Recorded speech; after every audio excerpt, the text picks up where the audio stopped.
Salam alaikum. Euh, Aujourd'hui, Inch'Allah Rahman Rahim, c'est la suite de l'intervention qu'on a entamée la semaine dernière concernant les problématiques durant et même post-pandémie Covid-19. La semaine dernière, on s'est arrêté au niveau de les licenciements, les fermetures qui doivent se faire suite aux procédures imposées par la loi. Continuons alors. Alors, si la fermeture est légale, ça veut dire si on respecte les procédures. Les salariés qui font l'objet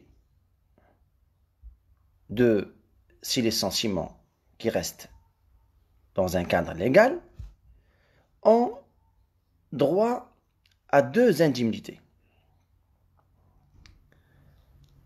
Les salariés bénéficient des indemnités de préavis et de licenciement prévues respectivement par les articles 51 et 52. Ce sont les stipulations de l'article 70 du Code du travail. Alors, les salariés bénéficient, bien sûr, si la fermeture est légale, ils bénéficient des indemnités de préavis et de licenciement, respectivement, bien sûr, mentionnés prévus par les articles 51 et 52.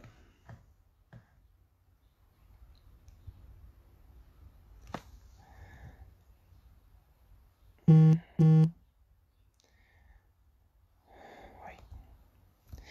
Très bien. On va voir ça. Alors, que stipulent les articles 51 et 52? L'article 51. Toute rupture sans préavis du contrat de travail à durée indéterminée ou sans que le délai de préavis ait été intégralement observé emporte, tant qu'elle n'est pas motivée par une faute grave, l'obligation pour la partie responsable de verser à l'autre partie une indemnité de préavis à la rémunération qu'aurait perçue le salarié s'il était demeuré à son poste. Alors, l'article 51, il traite de l'indemnité de préavis. Très bien. L'article 52. Le salarié lié par un contrat de travail à durée indéterminée a droit à une indemnité en cas de licenciement après 6 mois de travail. Après 6 mois de travail dans la même entreprise, quel que soit le mode de rémunération, à la périodicité du paiement du salarié. Alors, les deux articles 51 et 52, ils traitent des indemnités dont bénéficient les salariés qui ont fait l'objet d'un licenciement légal.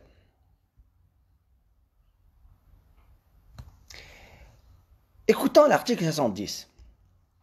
Moi, je l'ai fait exprès, moi je ne parle que des articles du code. Et là, je l'ai fait exprès parce que je m'adresse à ceux qui abusent de leur pouvoir pour appliquer des lois qui n'existent pas. L'article 70. Toutefois, en cas de licenciement conformément aux dits articles, sans l'autorisation précitée. On a parlé d'une autorisation, il faut une autorisation administrative, ça veut dire l'autorisation du gouverneur. Les salariés licenciés ne bénéficient des dommages et intérêts prévus à l'article 41 que sur décision judiciaire s'ils ne sont pas réintégrés dans leur poste. Alors, soit, s'ils ne sont pas réintégrés, ils doivent attendre un jugement et une décision judiciaire pour qu'ils soient indemnisés. Mais, on voit dans cet article-là qu'il y a une petite mention à une procédure. L'employeur et le salarié peuvent recourir à la conciliation préliminaire. Solh, conciliation préliminaire conformément à l'article 41 au tribunal pour statuer sur le litige. Alors là, on va tenter quoi? On va tenter une conciliation. Sulh tifaqi. Pour ne pas recourir aux tribunaux. Là, on va opter pour cette conciliation préliminaire. Mzien. Mais qui traite de la conciliation préliminaire? C'est l'article 41. L'article 41. En cas de rupture abusive du contrat de travail par l'une des parties, la partie lésée a le droit de demander des dommages et intérêts. La partie lésée, taraf al-mutadarrir, a le droit de demander des dommages et intérêts.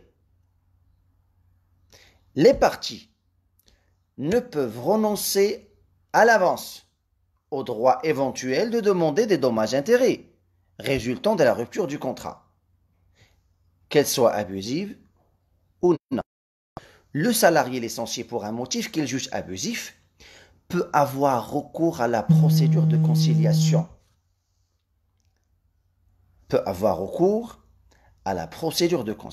Préliminaire prévue au 4e alinéa de l'article 532. On l'a vu, cet article. C'est parmi les compétences et les pouvoirs de l'inspecteur du travail. L'inspecteur du travail, c'est lui qui mène cette procédure de conciliation suite à l'alinéa 4 de l'article 532. Mais les indemnités de préavis. Alors, on a parlé des indemnités de préavis, on parle d'un licenciement qui reste légal. Si vous cherchez les indemnités de préavis dans les articles du Code, vous ne trouverez pas parce qu'il y a un décret du 29 décembre 2004 qui a détaillé les indemnités de préavis. Alors, pour les cadres assimilés, selon leur ancienneté, moins d'1 an, il aura 1 mois d'indemnité. De 1 à 5 ans, il aura 2 mois d'indemnité. Notez ça. Bon, soit vous notez les indemnités, soit vous notez le décret. C'est le décret du 29 décembre 2004. Plus de 5 ans, 3 mois d'indemnité. Alors, moins d'1 an, il aura 1 mois d'indemnité. Entre 1 et 5 ans, il aura 2 mois d'indemnité de préavis. Plus de 5 ans, il aura 3 mois.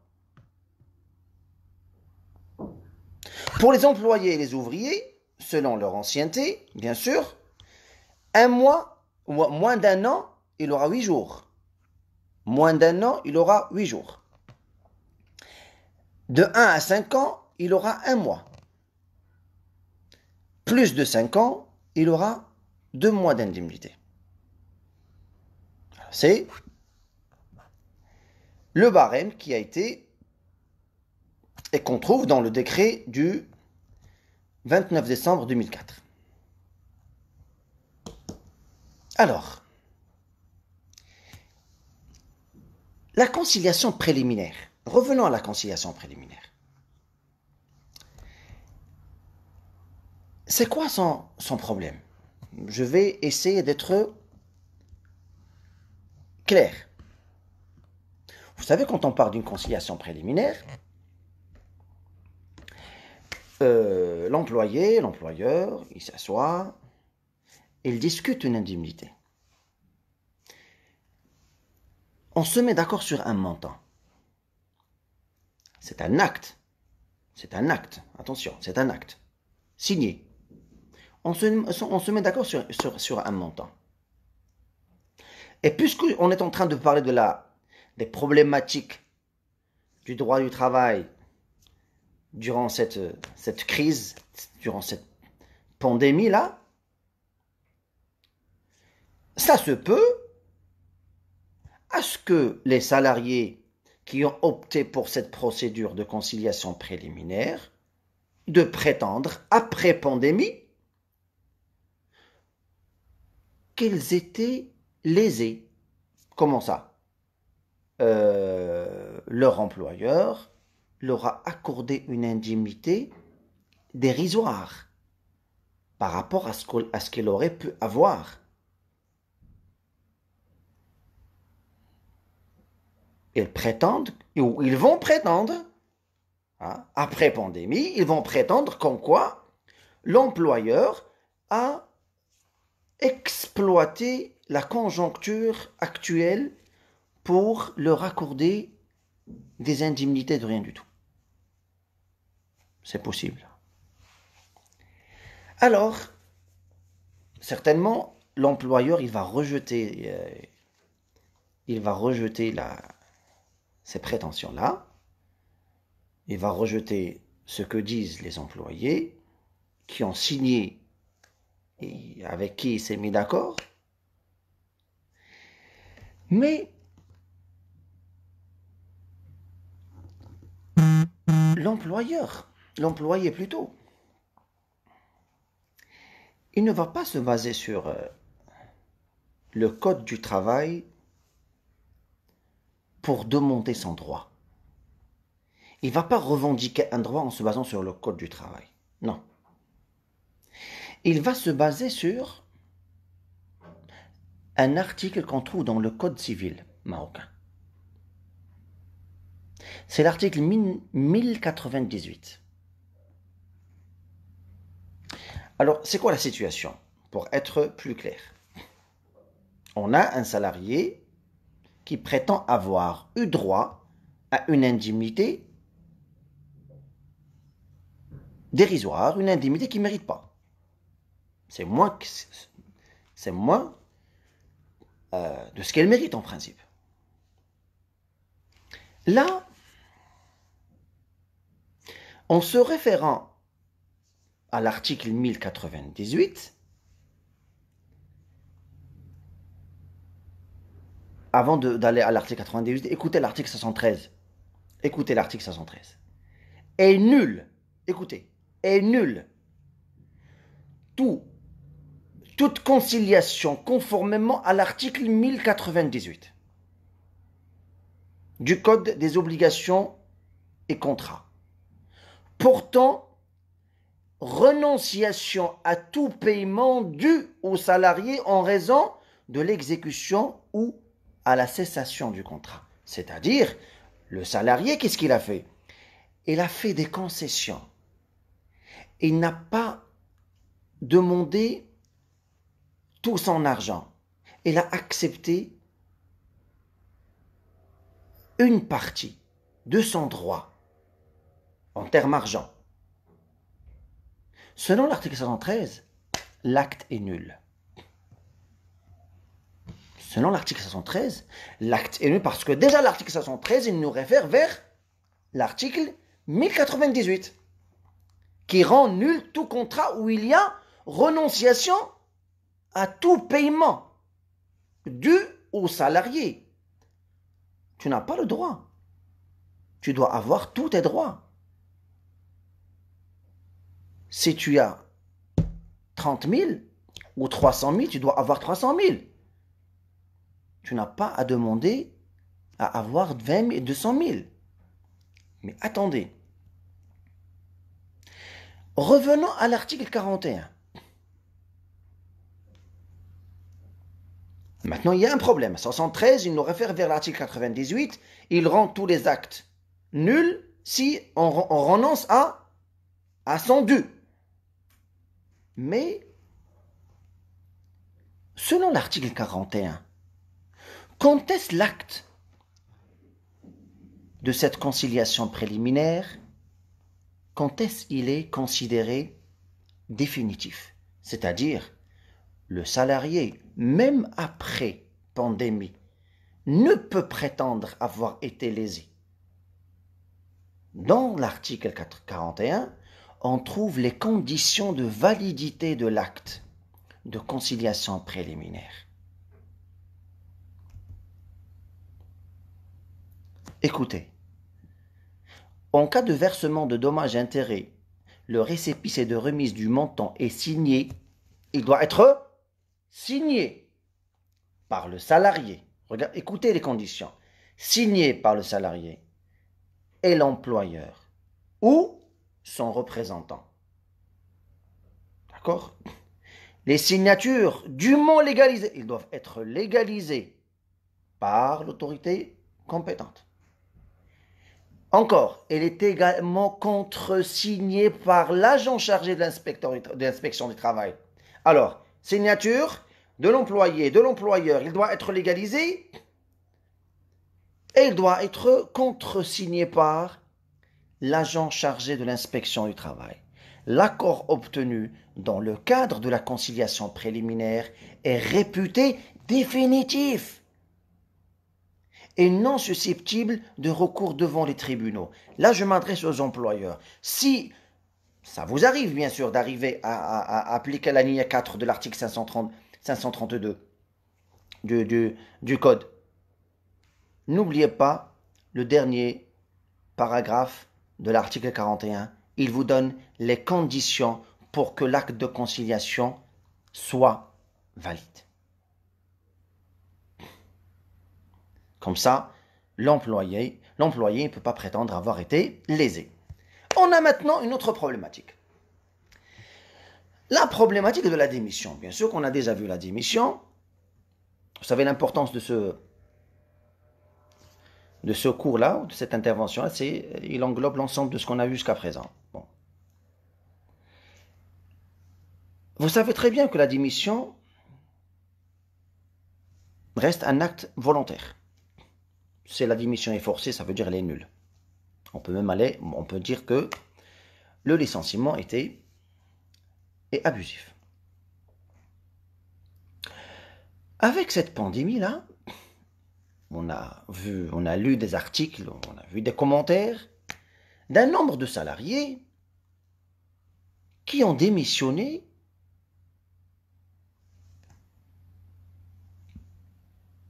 parce qu'ils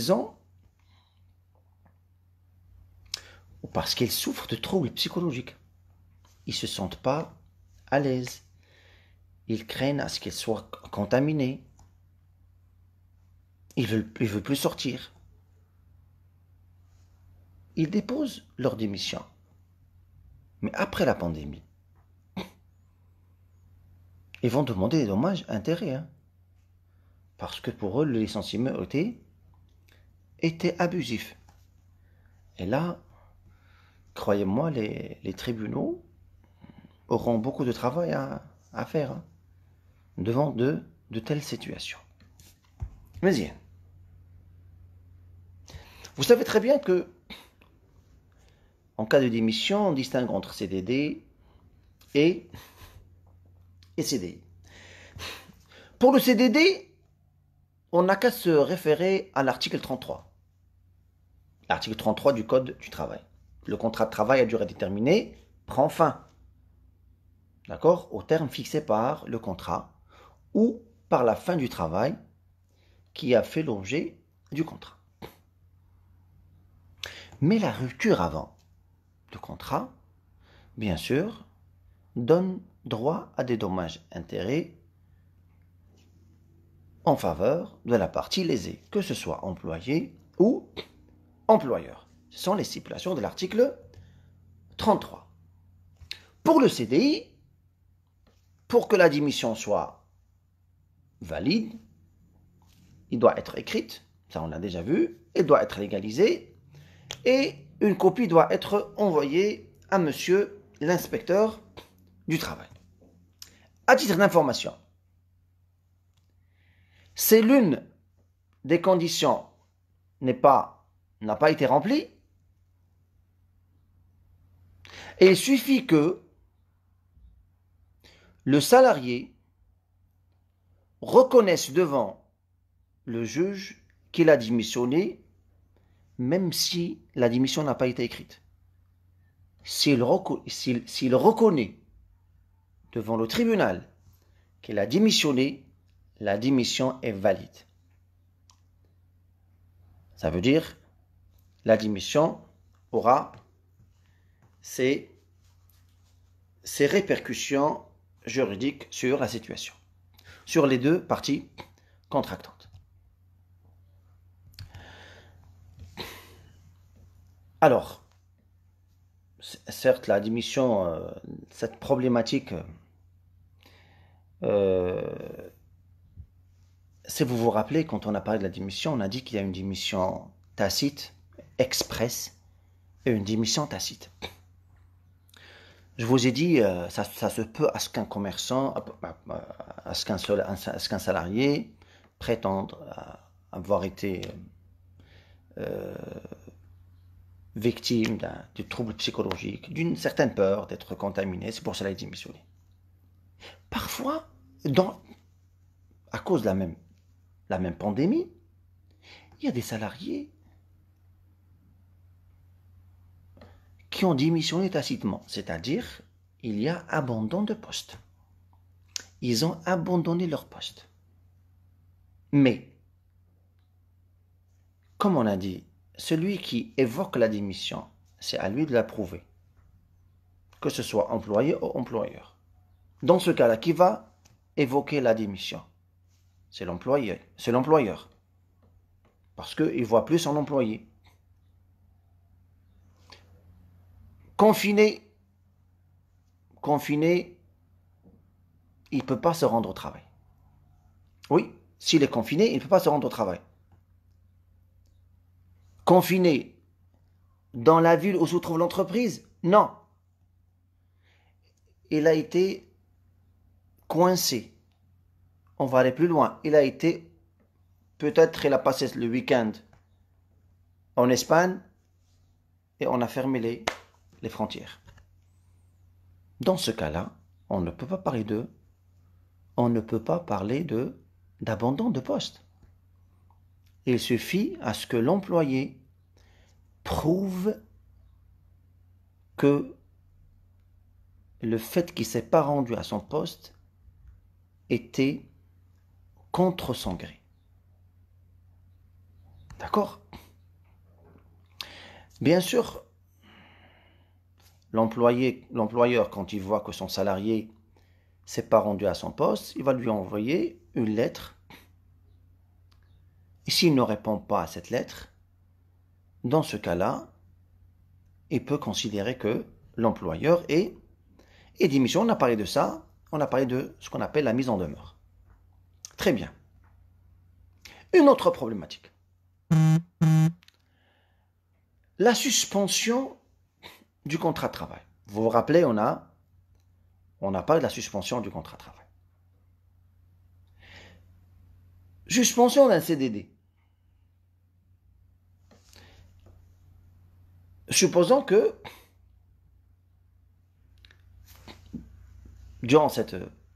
pendant cette pandémie-là, un salarié a été atteint du virus, du coronavirus. Il ne va pas pouvoir se rendre à son poste.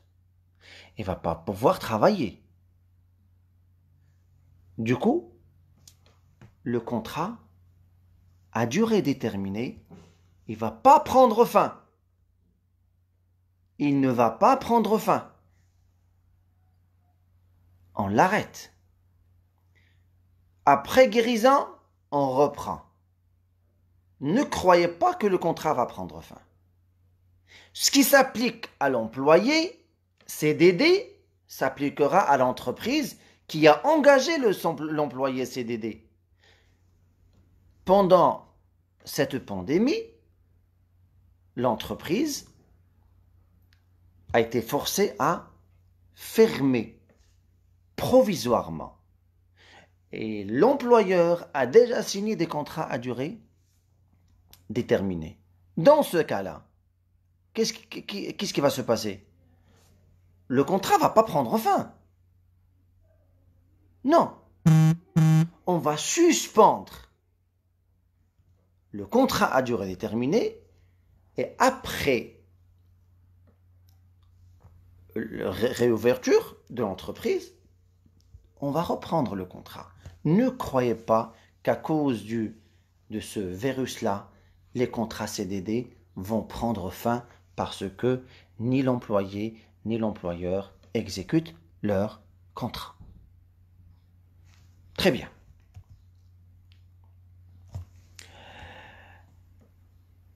La réduction des heures du travail. On a déjà vu ça. On a dit que l'employeur a le droit de réduire les heures du travail. Où est-ce qu'on trouve ça? On trouve ça dans l'article 185 du Code du travail. L'employeur peut réduire la durée normale du travail pour une période continue ou interrompue, ne dépassant pas 60 jours par an. Ne dépassant pas 60 jours par an, après consultation des délégués de l'entreprise en cas de crise économique, passagère, c'est le cas, ayant affecté l'entreprise ou de croissance exceptionnelle involontaire. Le salaire payé pour la durée effective de travail, il ne peut en aucun cas être inférieur à 50% des salaires normaux, sauf disposition plus favorable pour les salariés. Mzien. Suspension, ou plutôt réduction des heures, on ne doit pas dépasser 60 heures. D'accord? À titre d'information, il y a des entreprises qui ont réduit les heures, qui ont osé réduire les heures de travail à 2 heures par jour. 2 heures par jour. Vous savez comment on appelle ça? C'est un licenciement prononcé de façon détournée. C'est un licenciement prononcé de façon détournée. La Cour de cassation a déclaré que l'entreprise qui réduit le nombre d'heures de 2 heures par jour, d'accord, elle a considéré ça comme un licenciement abusif. Licenciement prononcé de façon détournée. Notez ça, s'il vous plaît. Notez-le, c'est hyper important. Très bien. Bon, je vais clôturer par cette idée-là. L'article 185, il donne le droit à l'employeur de réduire le nombre d'heures de travail à 60 heures par an. On réduit le nombre d'heures, le salaire il sera bien sûr impacté. Parce que salaire est égal travail. Travail est égal salaire. Moins de travail, moins de salaire. On va réduire le salaire, c'est tout à fait normal. D'accord? Mais, dites-moi, qui a demandé à réduire les heures du travail? C'est l'employeur. Et moi, l'employé, je me déclare à la disposition de mon employeur. D'accord? Je vais intenter une action en justice. Je vais demander, en se basant sur l'article 185. En se basant sur l'article 185, je demande réparation de dommages. Parce que mon employeur a réduit les heures du travail et je demande à ce que je sois indemnisé. Non, monsieur. Vous n'aurez pas droit, vous n'aurez droit à aucune indemnité. Parce que travail est égal salaire. C'est tout. Vous avez travaillé 2288 heures moins 60 heures, vous aurez le salaire de 2288 heures moins 60 heures par an. Tout à fait logique. D'accord? Un autre salarié, il va intenter la même action en justice. La même action en justice. Mais il était plus intelligent que le premier. Pardon? Le premier, quand il a intenté l'action en justice, et c'est basé sur l'article 185 du Code du travail. Le deuxième, que j'estime personnellement qu'il est plus intelligent que le premier, il a intenté une action en justice demandant réparation de dommages pour réduction des heures de travail qui a impacté son salaire en se basant sur l'article 735 du Code des obligations et contrats. Lisons le code, lisons l'article, écoutez l'article. C'est là où vous allez détecter l'intelligence du deuxième salarié et pourquoi il s'est basé sur l'article 735. Celui qui s'est engagé à exécuter un ouvrage ça veut dire un travail. Celui qui s'est engagé à exécuter un ouvrage ou à accomplir certains services a droit à la totalité du salaire qui lui a été promis. Je me suis engagé envers vous, monsieur l'employeur, j'ai droit à mon salaire. Tout mon salaire. C'est quoi la condition? S'il n'a pu prêter ses services ou accomplir l'ouvrage promis pour une cause dépendant de la personne du commettant, lorsqu'il s'est toujours tenu à la disposition de ce dernier et n'a pas loué ailleurs ses services. Moi, je suis toujours dans mon entreprise. Moi, je n'ai pas loué mes services à une autre entreprise.